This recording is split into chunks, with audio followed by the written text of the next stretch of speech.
할렐루야. 예배 자리, 기도의 자리에 나온 여러분들을 하나님께서 크신 은혜와 축복으로 채워주시리라 믿습니다. 특별히 무더위가 연일 기승을 부리고 있는데요, 하나님께서 오늘 말씀과 찬양과 기도로 생수의 강으로 우리를 시원케 해주시고 영적으로 새롭게 해주실 줄로 믿습니다. 네, 오늘 우리가 읽은 본문 뒤에는요, 유명한 솔로몬의 재판 이야기가 나옵니다.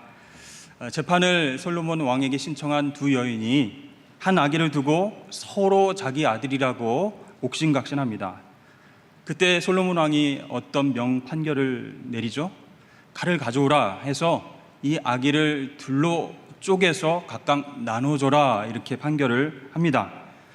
그때 반응은 한 여인은 대뜸 그렇게 하십시오 라고 하고, 한 여인은 절대로 안 됩니다, 그 아이를 죽이지 마십시오, 이렇게 이야기를 합니다. 그때 솔로몬 왕이 그 아기를 죽이지 말라고 한 여인이 진짜 어머니다라고 판결을 하는 이야기입니다. 일반적으로요, 우리는 이 판결을 근거로 해서 이 솔로몬 왕을 지혜의 왕이다 이렇게 부르고 있습니다. 그런데요, 한참 곰곰이 생각해 보면 뭔가 좀 석연치 않은 부분이 있음을 발견하게 됩니다. 여러분 한번 생각해 보십시오. 아기를 죽이지 말라 하는 여인이 아기의 친모이겠습니까? 아니면 죽이라고 말하는 여인이 친모이겠습니까? 상식적으로 쉽게 우리는 답할 수가 있죠. 어떻게 보면 일반인들도 그 정도의 판결은 할 수 있을 텐데, 왜 솔로몬 왕의 이 판결을 근거로 해서 솔로몬이 지혜의 왕이다, 지혜의 판결이다 이렇게 얘기하는 것일까요? 그렇다면 일반인들도 그런 판결을 할 수 있다면 이 솔로몬을 굳이 지혜의 왕이라고 부르는 것은 조금 무리가 있지 않은가, 이런 생각을 하게 됩니다. 사실요, 객관적으로 따져보면 아기를 죽이지 말아 주십시오라고 사정하는 그 여인이 그 아기의 친모다라고 한 이 판결은 사실 대단한 것은 아닙니다. 하지만 우리가 솔로몬 왕을 대단하다라고 인정하는 부분은 다른 것에 있습니다. 그것은 자신들의 입장을 한치의 어떤 양보 없이 주장하고 있던 두 여인에게 갑자기 엉뚱한 명령을 내림으로써 두 여인의 속마음을 들춰내서, 그래서 진실을 말하게 했던 솔로몬의 어떤 순발력과 재치 때문이다라고 할 수가 있습니다. 그러면 먼저 이 두 여인에 대해서 한번 생각해 보았으면 좋겠습니다. 이 두 여인은 어떤 여인들이었을까요? 평범한 여인이 아니었습니다. 우리가 읽지는 않았지만 16절에 보면 창기라고 나와 있습니다. 매춘부라고 나옵니다. 그 당시 가장 밑바닥 인생을 살고 있는 사회의 주변인으로 살아갔던 그런 여인들입니다. 그러니까 온갖 서름을 다 당하고 모욕도 당하고요, 인간 대접을 받지 못하면서 살아왔던 그런 사람들이죠. 또 두 여인의 몸은 계속 망가져 있었습니다. 그래서 정상적으로 결혼을 해서 아기를 낳고 살아가는 것, 그것은 꿈도 꾸지 못할 일이었습니다. 그런데 이 두 여인에게 꿈 같은 일이 일어났습니다. 어떤 경로였는지는 모르지만 이 두 여인이 각각 아들을 낳게 된 것이죠. 이 아기들을 낳고 이 여인들은 얼마나 신기해하며 기뻐했을까 상상을 해보게 됩니다. 이제 나도 평범한 사람들처럼 아이를 키우면서 살 수 있지 않을까? 아니, 그것까지 바라지는 않습니다. 그저 나를 닮은 아기가 정말 예쁘게 자라는 것을 보는 것만으로도 그 마음속의 그늘과 어두움과 상처가 사라지지 않을까, 이렇게 상상하면서 막 기뻐했을 수도 있을 것 같아요. 이렇게 두 여인 모두 여느 엄마들처럼 이 자녀들을, 이 아기를 잘 키워야 되겠다라고 하는 어떤 욕심과 기대가 가득했습니다. 그러던 어느 날 사건이 터지게 됐죠. 두 여인 중 한 명이 잠을 자다가 실수로 아기 위에 누워서 그 아기가 죽게 되는 그런 말도 안 되는 사고가 발생한 것입니다. 최근 우리나라 뉴스에서도 비슷한 사건이 있었죠. 유치원 버스에 아이를 깜빡하고 챙기지 못해서 안타까운 사망사고가 일어나지 않았습니까? 그런데요, 그 깜빡하신 분이 엄마였습니까? 아니었죠. 만약에 엄마였다면 그렇게 자기 아기를 차 안에 두고 깜빡했을까, 그런 생각이 들기도 합니다. 그런데 오늘 사건에서는요, 누가요? 엄마가 자기 아기를 실수로 깔아서 죽였다라고 이야기를 하고 있습니다. 좀 이해가 안 가는 대목이기도 합니다. 왜냐하면 대부분의 아기 엄마들은 갓난아기를 옆에 두고, 그렇죠? 눕히고 자지 않습니까? 그렇다고 옆에서 이렇게 누워서 자는 아기를 깔아뭉개서 죽였다라고 하는 뉴스는 우리는 거의 들어보지를 못했습니다. 아기 옆에서 잠을 자면서도 젖을 먹이기도 하고요, 조심조심 다루는 것이 보통 엄마들의 모습입니다. 그런데 어떻게 해서 이런 끔찍한 일이 일어나게 된 것일까? 18절 말씀에 보면요, 이렇게 나와 있습니다. 내가 해산한 지 사흘 만에 이 여자도 해산하고 우리가 함께 있었고 우리 둘 외에는 집에 다른 사람이 없었나이다. 이렇게 이야기를 합니다. 당시 집에는 두 여인 외에는 아무도 없었다고 합니다. 아기는 낳았지만 이 버려진 인생과 같은 두 여인들을 곁에서 도와주고 몸조리 해줄 사람이 아무도 없었다는 것입니다. 이 두 명의 여인은요, 창기였기 때문에 또 주변에서 아기를 낳아서 기르는 장면을 한 번도 보지를 못했을 것입니다. 모든 것이 처음이었고, 그래서 모든 것이 서툴고 어려운 상황이었습니다. 그래서 새벽에 막 아기가 깨어서 울면요, 젖을 먹여보지만 그래도 계속 어디가 잘못된 것인지 울기만 합니다. 잘 먹지도 않습니다. 아무리 달래봐도 이 아기를 어떻게 다룰지를 전혀 생각을 하지 못하는 것입니다. 그렇게 한 여인이 아기를 낳은 후에 3일 뒤에 한 여인이 또 아기를 낳았다, 이렇게 이야기를 합니다. 그러면 먼저 낳은 선배가 아기는 이렇게 키우는 거야 라고 이야기를 해줄 수 있을까요? 3일 선배입니다. 3일 선배예요. 그래서 어떤 조언을 해줄 수도 없는 그런 상황입니다. 이 두 여인 모두 기쁜 마음으로 아기를 만났지만 모든 것이 서툴고 모든 것이 어려웠습니다. 너무나 안타깝게도 그녀들의 주위에는 그녀들을 도와줄 수 있는 그런 사람이 아무도 없었다는 것입니다. 우리 사회에서도요, 우리 청소년들이 원치 않는 임신을 하고 나서 출산이 임박하자 어쩔 수 없이 화장실에서 낳고 아기를 버리는 일도 있다고 우리는 종종 소식을 듣게 됩니다. 또 아무 곳에서 또 혼자 출산을 한 후에 또 고민하다가 베이비 박스에다가 그 아기를 놓고 사라지는 경우도 종종 있다고 뉴스를 통해서 우리는 보게 됩니다. 그러니까 한마디로 이 청소년들 엄마 될 준비가 안 돼 있는 것입니다. 또 하나는 주위의 부모님에게 또는 선생님에게, 친구들에게 도움을 청할 수 없었기 때문에 이런 일들이 발생한다고 할 수가 있습니다. 마찬가지로 이 여인들을 도와줄 사람이 주위에 아무도 없었다는 것이 참 안타까운 일이었죠. 또 어떠한 상황이 있었을까요? 아기를 잘 길러보려고 하는 그런 마음들은 둘 다 있었을 것 같아요. 그래서 이 몸이 잘 회복되지 않은 상태에서도 밤낮을 가리지 않고 젖도 먹여보고 이렇게 씻겨주고 아기를 돌보다가 몸이 많이 피로해졌을 수도 있습니다. 또 한 가지 추측은요, 둘 중 한 여인은 평소에 잠버릇이 좋지 않았을 것이다 라는 생각이 드는 것이죠. 우리 집에도 잠버릇이 굉장히 험한 아들 때문에 언제부턴가 제가 아들과 함께 자는 것을 거부하고 있습니다. 이제 아들이 어렸을 때는 그래도 같이 자고 그랬는데 점점 이제 크고 덩치가 있으니까요, 옆에서 막 자다가 이렇게 손을 툭 한번 건드려도 제가 깜짝 놀라서 이제 깨게 되는 그런 상황입니다. 그런데 가끔씩은 옆에서 자던 이 아들이 굉장히 무거운 발을 제 가슴 위에다 놓거나 이 목 위에다 탁 두면요, 제가 막 허덕거리면서 악몽을 꾸거나 가위에 눌리다가 탁 깰 때도 있습니다. 아마 여기에 나오는 그 한 여인도 평소에 이렇게 잠버릇이 곱지 않았던 것이 아닌가, 이런 추측을 해볼 수가 있습니다. 아무튼 그들의 환경이 아기를 키우기에 적합하지 않았다는 것은 확실합니다. 도와줄 사람도 없었다는 것이죠. 정말 피곤해진 몸, 육신, 그리고 잠버릇 등으로 인해서 한 여인은 자기 아기가 자기 등 뒤에서 깔리는 것조차 몰랐다는 것입니다.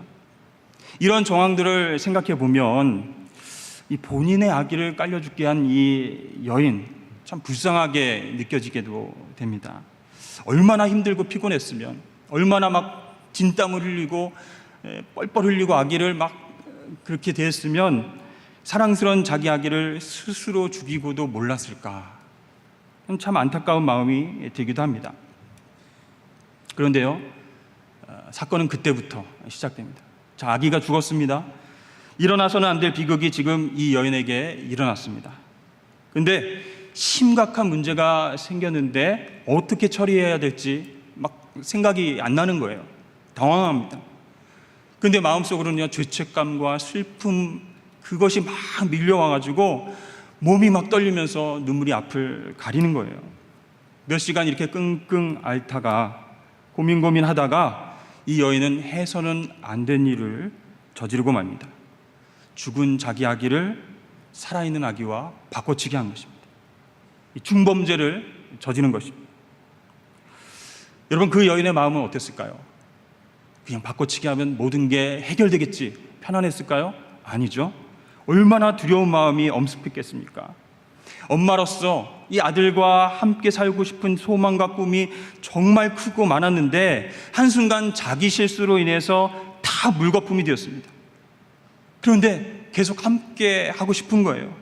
그 마음에 자기 아들이 아닌 다른 아들을 품에 안았습니다. 목격자는 없습니다. 그래서 끝까지 내 아들이라고 우기면은 성공할 수도 있는 일이다, 이런 생각이 계속 들어오는 겁니다. 어떤 사람들은요, 이 범죄를 순간적인 실수다 이렇게 보기도 하는데요, 그건 좀 문제가 있는 것 같습니다. 여러분, 아기를 바꿔치기 한 후에 이제 아침이 됐어요. 옆에 자고 있던 여인이 일어나서 깜짝 놀랄 때까지 이 범죄했던 여인은 뭐 했을까요? 편안히 쿡쿡 잠을 잤을까요? 한숨도 잠을 자지 못하고 뜬 눈으로 밤을 새웠을 것입니다. 자기가 낳은 친자식, 죽은 자식을 먼발치에 밀어놓고 남의 자식을 끌어안고 있는 이 여인의 마음은 과연 편했을까요? 죽은 자기 자식에 대한 미안한 마음, 억장이 무너져 내려면서 슬픔과 책임감과 아픔이 그녀를 짓눌렀습니다. 더군다나 옆에 누워있는 여인은 어떤 여인입니까? 친구입니다. 모르는 사람이 아닙니다. 세상에서 힘들고 어렵고 소외당하고 정말 분노하고 어려웠을 때에 마음을 나눴던 그런 친구였다는 것이죠. 하지만 아이를 끝까지 기르고 싶다는 그 욕망 때문에, 그 강렬한 욕망이 끝내 그녀로 하여금 범죄를 저지르게끔 만들었습니다. 이렇게 친구 아기를 도적질한 후에 밤새 막 갈등이 많았지만 생각하고 고민하고 또 고민하다가 아침이 되도록 아기를 되돌려 놓지 않았습니다. 이제 이 여인에게 남은 선택은 무엇일까요? 끝까지 거짓말하고 자기 아들이다라고 우기는 일입니다. 이제 날이 밝았습니다. 아침이 됐습니다. 옆에 있는 친구가 깼어요. 그런데 아기가 죽어 있는 거예요. 난리가 났습니다. 그런데 가만히 보니까 죽은 아기가 내 아기가 아니다, 바뀌었다 라고 우기는 겁니다. 그렇게 친구가 울면서 우겨보지만 헛수고입니다. 이 여인이 끝까지 거짓말을 하면서 이 아이가 내 아이다, 네가 안고 있는 죽은 아이가 네 아이 아니냐, 계속 이렇게 우기는 거죠. 이제 이 사건이 둘 사이에서 해결되지 않자 결국 솔로몬 왕까지 재판으로 올라가게 되었습니다. 근데 여러분, 솔로몬이 어떤 사람입니까? 왕이지 않습니까? 왕이 한가하게 창기들 문제까지 재판해주는 그런 여유가 그 당시에 있었을까요? 밑에 신하들도 굉장히 많았을 텐데 그 당시에 천한 신분이었던 그 여인들 문제까지 왕이 재판해준다, 이게 좀 상식적으로 납득이 안 가는 일이죠. 그러나 이 본문 속의 이 사건은요, 왕이 아니면 해결이 안 되는 지경까지 왔다는 뜻입니다. 지금 요즘 과학이 발달해서요, 유전자 감식으로 인해서 친자 확인을 딱 밝혀내는 거 굉장히 쉽습니다. 쉽게 판결할 수 있습니다. 그러나 당시로서는 참 어려운 재판이었던 것이죠. 남편도 없고 증인도 없습니다. 네. 거짓말 탐지기도 없습니다. 목격자도 없고 증거도 없습니다. 이 재판하는 시간에 누가 침착하게 연기를 잘 하느냐에 따라서 유리하게 재판이 자기에게 승리로 올 수도 있는 문제였습니다.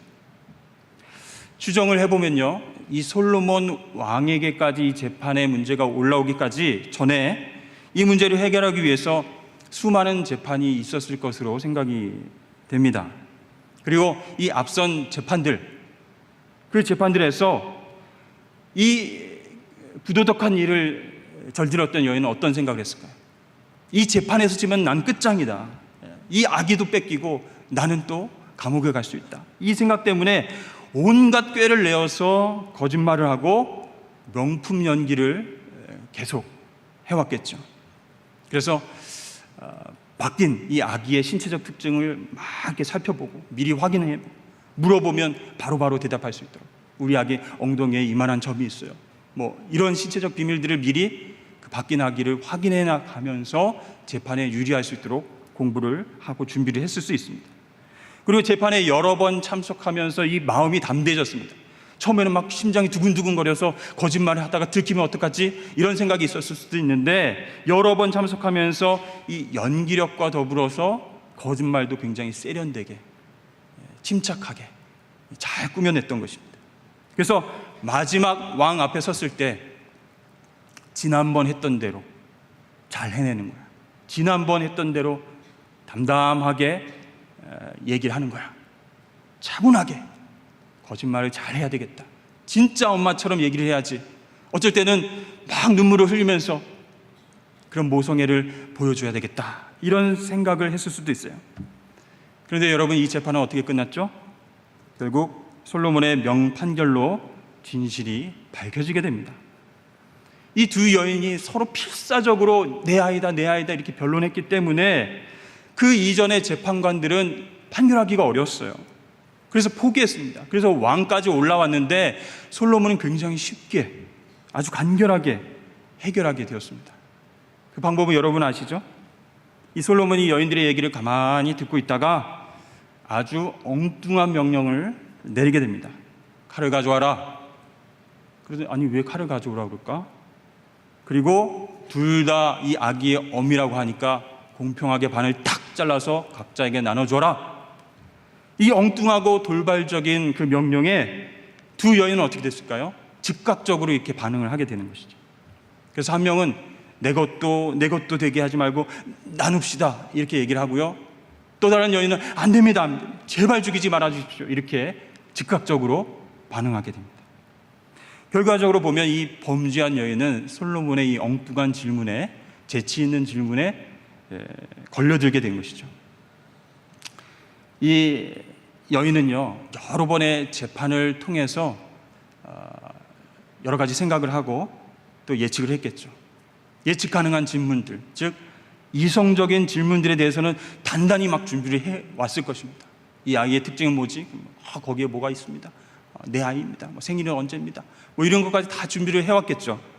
그러나 솔로몬의 예기치 못한 이 명령에 대해서는 전혀 준비를 하지 못했습니다. 그래서 이 갑작스럽고 당황스러운 명령에 이 두 여인은 본능적으로 대답할 수밖에 없었습니다. 이것이 정말 솔로몬의 뛰어난 능력이라고 할 수 있습니다. 명판결이죠. 정말 신의 한 수라고 이야기를 할 수 있는 그런 판결이었습니다. 그렇다면 여러분, 이 솔로몬의 기지와 재치, 이것은 어디서 나왔을까요? 이런 재판 과정을 지켜보면서 흔히 사람들은 그렇게 이야기를 합니다. 하나님께서 솔로몬에게 주신 지혜 때문에 이런 명판결을 할 수 있었던 것이다. 맞습니다. 맞는 대답입니다. 그러나 정확한 답변은 아닙니다. 정답을 찾기 위해서 우리는 이 재판 이야기, 바로 앞의 이야기, 오늘 본문 이야기를 자세히 살펴볼 필요가 있습니다. 오늘 본문 1절에서 15절 말씀을 가만히 살펴보면요, 다윗에 이어서 왕이 된 이 솔로몬은요, 하나님께 감사의 번제를 올립니다. 1,000마리의 그런 번제물을 준비하기 때문에 넓은 곳에 가서 제사를 드려야 됐습니다. 그래서 기브온까지 가서 제사를 드리게 됩니다. 이 제사를 드리던 밤에 하나님께서 나타나셔서 솔로몬에게 물으십니다. 네가 원하는 것이 무엇이냐? 얼마나 가슴 뛰는 그런 질문이에요. 하나님이 다 들어주겠다 하고 네가 무엇을 원하냐? 저는 여러 가지 대답할 것이 준비되어 있는데요, 솔로몬은 정말 다르게 이야기를 했죠. 우리 다 함께 9절과 10절 말씀을 함께 읽어보도록 하겠습니다. 시작. 듣는 마음을 종에게 주사 주의 백성을 재판하여 선악을 분별하게 하옵소서. 솔로몬이 이것을 구하매 그 말씀이 주의 마음에 든지라. 아멘. 여기서 우리가 자세히 살펴볼 것이 있는데요, 솔로몬이 하나님께 구한 것은 지혜가 아닙니다. 호크마가 아닙니다. 예전에 개역 성경이나 표준 세번역을 보면요, 지혜로운 마음이라고 이렇게 되어 있습니다. 하지만 이건 역시 정확한 번역이 아니었습니다. 개역 개정 성경, 지금 우리가 가지고 있는 이 성경에 번역된 대로 듣는 마음이 올바른 번역이라고 할 수 있습니다. 그러니까 예전에 개역 성경에 지혜로운 마음이라고 되어 있었다고 했죠. 그것으로 번역된 히브리어 단어는요, 레브 쇼메아라고 되어 있는데요, 이 뜻이 듣는 마음이라는 뜻입니다. 레브 쇼메아, 이 쇼메아라고 하는 단어의 원형은 샤마인데요, 이 단어는 듣다, 이해하다, 그런 뜻입니다. 여러분, 그러니까 하나님께 간구한 솔로몬의 기도가 어떤 뜻인지 아시겠죠? 솔로몬은요, 하나님의 말씀과 사람들의 말을 잘 들음으로써 그 뜻을 분별하고 선악간에 잘 판단할 수 있게 해달라고 기도를 한 것입니다. 단순히 지혜를 주십시오, 지식을 주십시오, 이렇게 기도한 것이 아니라는 것입니다. 그러니까 솔로몬이요, 다윗의 뒤를 이어서 왕이 됐어요. 마음의 부담이 큰 거예요. 재판을 많이 해야 되는데, 정말 다양한 사람들을 많이 만나서 그들의 억울한 일들을 풀어줘야 하는데, 행여 내가 공평하지 못한 판결을 하지 않을까 걱정하면서 기도한 거죠. 그래서 하나님 앞에 레브쇼메아, 듣는 마음을 주십시오, 리스닝 하트를 주십시오. 그 마음과 영성을 저에게 허락해 주신다면 나에게 맡겨주신 그 영혼들을 위해서 쓰겠습니다. 이렇게 하나님 앞에 구했고, 그것이 하나님 마음에 맞았다, 이렇게 성경은 우리에게 이야기하고 있습니다. 그렇습니다. 본문은 하나님께서 솔로몬에게 막 지혜를 주셔서 어떤 문제가 닥치든지 척척척 알아맞히고 이건 이거야, 저건 이렇게, 저건 이렇게 판결하는 그런 사람으로 솔로몬을 소개하고 있지 않습니다. 반대로요, 누가 솔로몬 왕에게 오든지 간에 그 사람을 외모나 직업으로 판단하지 않고 그 사람 이야기를 잘 경청할 수 있는 그런 듣는 마음, 그런 자세, 그래서 하나님 앞에서 잘 판결하게 해달라고 간구를 하고 있었던 것입니다. 그런 사람으로 솔로몬을 지금 소개하고 있는 것이에요. 이런 점들을 염두에 보고 이 두 여인의 재판 이야기를 다시 읽으면요, 이제 이해가 되는 것입니다. 이거 누구나 할 수 있는 그런 판결 아니야? 이게 아니라 그 여인의 이야기를 잘 경청해서 듣다가 진짜 어미의 마음이 무엇인지를 캐치해낸 것이죠. 두 여인이요, 자신들의 입장을 막 격렬하게 변호하면서 열변을 토할 때 이들의 이야기를 흘려듣지 않았습니다. 창기야? 아우, 저 저속한 것들, 어디서는 뭐 애를 낳아가지고 뭐 서로 자기 거라고, 당장 저리로, 이게 아닙니다. 한 사람 한 사람의 이야기를 그 사람이 어떤 사람이든지 상관없이 다 들은 것입니다. 그리고 하나님 앞에 기도했을 것 같아요. 하나님, 진짜 어미의 마음이 무엇입니까? 듣게 해주십시오. 그 결과 정말로 거짓과 참을 구분해내는 명판결에 이르게 되었던 것입니다. 여러분, 우리가 살아가는 사회는 어떻습니까? 남의 이야기를 잘 듣는 문화가 있습니까? 그렇지 않죠. 듣는 문화라기보다는 주로 말하는 문화입니다. 강하게 어필하는 문화입니다. 그렇죠? 그래서 의견이 좀처럼 좁혀지지 않고 평행선으로 치달을 때가 있습니다. 그래서 오죽하면 목소리 큰 놈이 이긴다라고 얘기하지 않습니까? 그래서 여러분, 시사 프로그램이나 아니면 또 뭐 정치 프로그램, 대선 토론회 같은 것들을 유심히 한번 보십시오. 그러면 패널들이 나와서 각자 자기의 의견들을 굉장히 설득력 있게 이야기를 많이 합니다. 그런데 상대방의 의견을 듣는 것 같아요. 끄덕끄덕하면서 이해하는 것 같아요. 그런데 막상 말하는 것을 들어보면 아니라는 거예요. 잘 듣지 않으니까 이해하지 못하고 자기 얘기만 막 하는 거예요. 그러니까 대화가 안 되고 고성이 오가고, 그 다음에 막 이렇게 인신공격하고 딴소리를 계속 하게 됩니다. 가만히 무슨 얘기를 하나 계속 듣다 보면 굉장히 재밌습니다. 개그 콘서트 버금가는 그런 어떤 개그적인 요소가 있는 것 같아요. 자, 동문서답을 막 잘하기 때문이에요. 계속 듣다 보면 웃음이 나옵니다. 개그맨을 해도 되겠다, 그런 생각이 들 때도 있고요. 특별히 이제 정치를 하시는 분들, 그분들이 그런 달란트가 많이 있는 것 같아요. 안 들어요. 말만 하고 자기가 어떤 말을 해야 될까 생각을 하다가 안 듣고 자기 말만 하는 것입니다. 그러니까 동문서답하고 서로 웃긴 얘기가 오고 가게 되는 것이죠. 여러분, 학교나 직장에서는 어떻습니까? 후배나 경험이 없는 사람, 나이가 적은 사람, 사회적으로 소외된 사람, 그 사람들의 의견은 이미 접고 들어갑니다. 이미 무시하고 들어가는 것이 관례처럼 되어 있지는 않습니까? 여러분, 교회 공동체에서도 마찬가지 일들이 일어나지 않을까요? 새가족과 성도들, 또 신앙이 아직 자라지 않은 분들, 우리 교회 생활에 잘 적응하지 못한 분들, 그런 분들이 혹시 우리 공동체 안에서 소외되어 있지는 않은지 살펴보았으면 좋겠습니다. 그분들의 의견과 그분들의 목소리를 경청하지 않고 우리의 목소리만 내고 있지는 않습니다. 내가 여기서 신앙생활을 몇 년 했는데, 내가 여기서 어떤 규칙과 어떤 명령들과 모범들을 내가 세워놨는데 그건 아닙니다 라고 그렇게 우리가 이야기하지는 않습니까? 여러분, 이렇게 사람들과의 관계 속에서도 안 듣는데요, 하나님과의 관계 속에서는 어떨까요? 하나님께 기도하는 것을 보면 우리가 알 수가 있어요. 듣지 않고 말하기만 합니다. 하나님, 이거 해주세요, 저거 해주세요, 이거 고쳐주셔야 돼요, 이거 듣게 해주세요. 듣지는 않고 계속 말하기만 하니까 혼자 지치는 거죠. 혼자 삐지게 되고, 혼자 상처받게 되고, 혼자 하나님을 원망하는 경우도 있게 되는 것입니다. 그러나 오늘 본문에 나오는 솔로몬 왕은 그렇게 하지 않았습니다. 먼저 하나님의 말씀을 듣고 순종하는 왕이었습니다. 그렇기 때문에 사람들의 마음, 사람들의 목소리를 듣는 마음도 우리에게 허락하여 주십시오. 나에게 허락해 주십시오 라고 기도했습니다. 여러분, 이게 쉬운 것 같지만요, 굉장히 어려운 일인 것 같습니다. 당시 왕은요, 무소불위의 권력을 가지고 있었던 그런 사람입니다. 무엇이든지 마음대로 할 수 있는 그런 파워를 가지고 있었던 사람이에요. 그렇지만 솔로몬은 먼저 하나님의 음성을 듣기를 원했습니다. 그래서 하나님 앞에 1000번째 제사를 드리게 됐고요. 예배가 가장 중요하니까요. 그리고 기분에서 감격적인 제사를 하나님 앞에 올려드렸을 때 예배 중에 만난 하나님을 통해서 듣는 마음을 구하게 된 것입니다.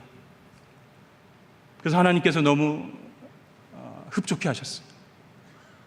네가 장수를 구하지도 않고 오래 사는 것도 구하지 않고 부와 명예를 구하지 않고 듣는 마음을 구하는구나. 너에게 맡겨준 그 영혼들을 사랑하고 섬기고 재판할 수 있는 그 마음, 리스닝 하트를 달라고 네가 얘기하는구나. 내가 다른 것 다 채워주겠다. 이것을 하나님이 기뻐하신 거예요. 사랑하는 여러분, 우리도 솔로몬과 같이 기도해야 하나님께서 기뻐하시지 않을까요? 우리에게 부족한 것들을 구하는 것, 그것도 참 중요합니다. 그러나 더 우선적인 것, 하나님께서 나를 통해서 하고자 하시는 뜻을 분별하기 위해서, 또 맡겨주신 영혼들을 잘 섬기기 위해서 하나님 듣는 마음을 주십시오. 제가 오해하거나 그 사람 미워하거나 분별하지 못하, 상처 주지 않도록 하나님 듣는 마음을 주십시오라고 솔로몬 왕처럼 기도해야 하나님께서 기뻐하실 줄로 믿습니다. 그러면 나머지 것들을 하나님께서 채워주시는 거예요. 여러분, 어떤 사람이 참 지혜로운 사람이라고 생각이 드십니까? 주위에는 정말 똑똑한 사람은 굉장히 많습니다. IQ가 높은 사람 많죠. 멘사 회원들 많죠. 매번 어떤 문제가 탁탁탁 일어나면 분석하고요, 빠르게 대처하고 초세수를 통해서 정말 열매를 맺는 그런 사람들이 있습니다. 또 경제적으로 능력이 있어서요, 어떤 어려운 마음도 없이 그냥 막 쓰는 거죠. 막 능력을 행사하는 거죠. 또 자기 성공을 위해서 아주 철저하게 계획하고 추진하는 사람, 노력하고 열심으로 성취하는 사람, 그런 사람 주위에 많이 있습니다. 그러나 여러분, 이런 사람들이 정말 지혜롭게 살아가는 것일까? 오늘 말씀을 통해서 보면 그렇지 않은 것 같습니다. 정말 지혜로운 사람이란, 나를 창조하시고 나의 앞길을 아시는 그 하나님 말씀에 귀를 기울이고 이웃들을 배려하고 그들의 말을 잘 경청해 주는 사람, 그 사람이 정말 지혜로운 인생을 살아가게 될 줄로 믿습니다. 하나님은요, 우리의 입을 2개로 만들지 않으셨어요. 입을 하나로 만드시고 귀는 2개를 만드셨죠. 말하는 사람보다 듣는 사람이 되라는 그런 뜻일 것입니다.